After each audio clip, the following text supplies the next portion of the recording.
ഒട്ടകം പുരാതന കാലത്ത് ഉപയോഗിക്കുന്ന വാഹനമാണ്.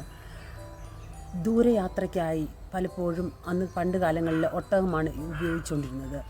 ഇന്നും മരുഭൂമിയിൽ ഒട്ടകങ്ങളെ ഉപയോഗിക്കാറുണ്ട്. ഒട്ടകം കിഴക്കിൻ്റെ ജ്ഞാനികൾ രാജാക്കന്മാർ ഈശോയെ കാണുവാനായിട്ട് ബെത്ലഹേമിലേക്ക് വന്നത് ഒട്ടകങ്ങളുടെ പുറത്താണ്. വളരെ ദൂരം യാത്ര ചെയ്ത് അവർ ഈശോനെ കാണുവാൻ വേണ്ടിയിട്ട് ഒട്ടകപ്പുറത്ത് വളരെ ദൂരം യാത്ര ചെയ്താണ് ബെത്ലഹേമിലെ കാലിത്തൊഴുത്തിൽ എത്തിച്ചേർന്നത്. അപ്പോൾ തൻ്റെ യജമാനനെയും വഹിച്ചുകൊണ്ട് വളരെ ദൂരം യാത്ര ചെയ്യുവാനായിട്ട് ഒട്ടകങ്ങൾക്ക് സാധിക്കും. ഒട്ടകം എളിമയുടെയും സേവന സന്നദ്ധതയുടെയും ദൃഢതയുടെയും പ്രതീകമാണ്. ഒട്ടകം സമ്പത്തിൻ്റെയും വ്യാപാര വഴികൾ വികസിപ്പിക്കുന്നതിൻ്റെയും പ്രതീകമാണ്. തൻ്റെ യജമാനെ ചുമലിൽ വഹിക്കുന്ന ഒട്ടകങ്ങളെപ്പോലെ മറ്റുള്ളവരുടെ വേദനകളിൽ ദുഃഖങ്ങളിൽ നമുക്കവർക്ക് താങ്ങായും തണലായും നിൽക്കാം. ഈ ഒരു ദൈവിക ദാനത്തിനായി ഈശോയോട് നമുക്ക് പ്രാർത്ഥിക്കാം. ദൈവം നമ്മെ അനുഗ്രഹിക്കട്ടെ.